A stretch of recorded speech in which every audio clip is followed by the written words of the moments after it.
What's going on, everybody? Hope you're doing well today. Video is going to be a little bit different. I'm going to be talking about credit cards, and some of you guys are automatically saying to yourselves, why is Matt Money talking about credit cards? Well, my good old buddy J-Mac talked about Fidelity credit card himself. He utilizes it. I also utilize it.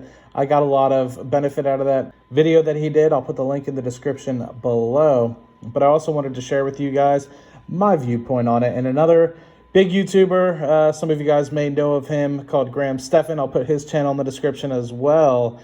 He talks a lot about the Citi Double Cash Rewards card. And so I want to compare these two. They are very similar to a respect. However, I believe the Fidelity Rewards signature card is slightly better just based off the rewards that you're getting. Now, the basic idea behind the Fidelity Rewards Visa signature card is that you get 2% cash back on absolutely everything that you purchase. There's no annual fees, as a very decent interest rate if you do plan on holding a balance on the card.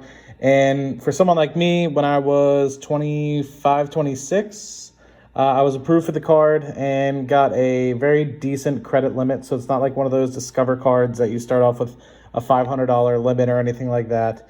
Like I said, you get unlimited 2% cash back. So if you spend $100,000 a year, expect to get $2,000 back. And the cool thing about this is that you can use it with Apple Pay, Google Pay, Samsung Pay, everything like that.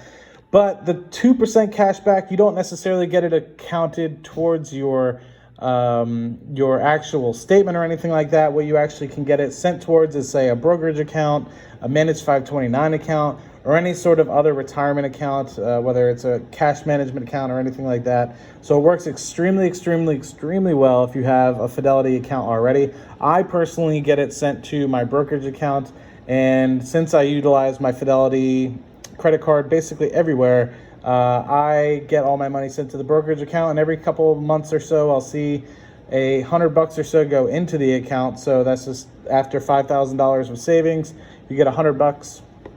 Or if you spend $2,500, you get $50. It just shows up, it looks good, and you're able to spend that money however you see fit, whether that is in an IRA or in a brokerage account. You can utilize it to buy ETFs, stocks. You can use it to help save for your 529 account for your kids.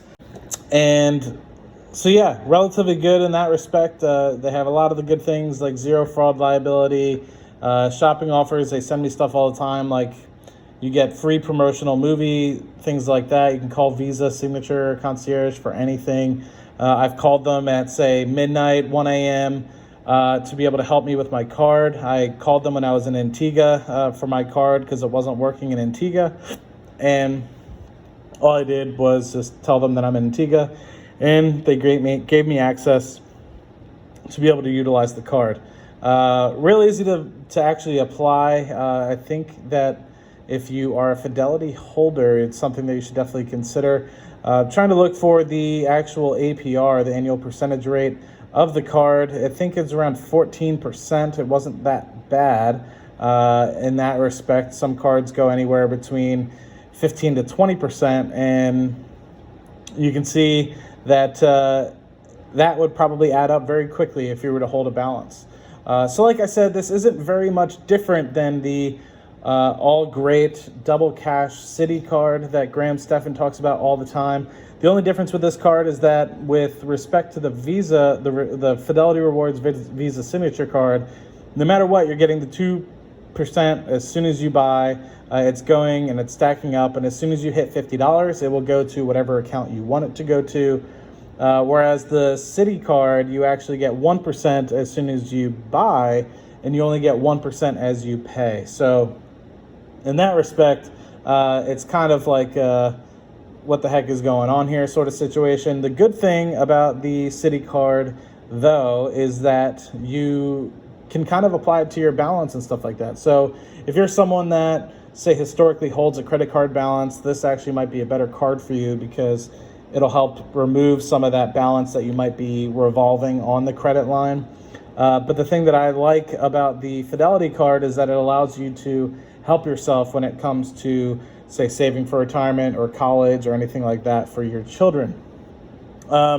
But like I said, hopefully you don't have any debts or anything like that.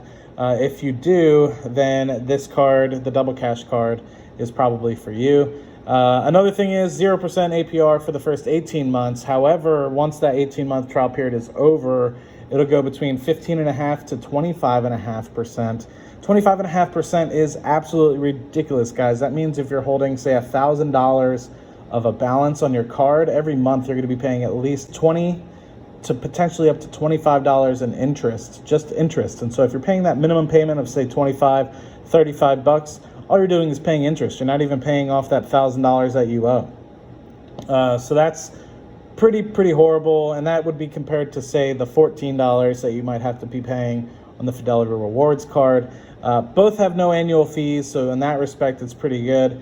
But like I said, it's a 1% on purchases and then 1% as you pay. So in that respect, makes it a little bit more difficult. The only other thing that is maybe more beneficial as well is that Citi is a more global organization. So in that respect, it might help out a little bit. The only thing that I'm also curious about is I personally utilize my card internationally. So with respect to that, I know the Fidelity Rewards card, you pay only a 1% international fee. So in that respect, it actually kind of decreases my benefits by about 1%. And some of you guys are probably saying, well, that means you lose 50%. I agree. I did actually think about doing something that was a little bit more international friendly, but I ended up losing time. So maybe over Christmas or something, I will look for a card that might be better with respect to international and having no international fees and whatnot. But I'm actually very curious what the information is on international fees for the Double Cash card. So let's just take a look if we can find something like that.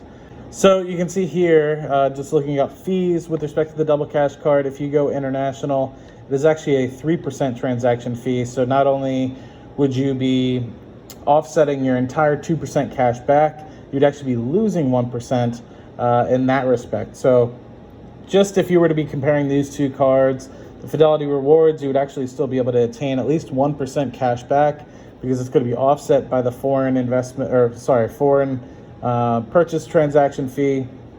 Whereas if you were to be using the Citi Double Cash immediately, even though it's more international company, you'd be losing out on 3% of your total transaction cost, meaning, hey, you're fully offsetting and actually going negative for actually being able to use this card internationally. So that combined with the 15.5 to 25.5% kind of creditworthiness makes it a little bit iffy for me, being someone that's actually traveling and going to and from the United States. Although that being said, you won't actually have to worry about the 15 to 25% APR if you're paying off your credit card in full every month. So in that respect, makes it a little bit easier, and only then you really have to consider the fact that, or do you really want your cash back to go to an investment account or actually to your balance every month? So that's something to consider. But another thing also to consider is if you want your percentage to go to the balance every month, you still have to pay it in full, and then that 1% balance would only be able to be applied to when you actually go for the next credit card statement. Or maybe I'm missing something there, but you never necessarily know.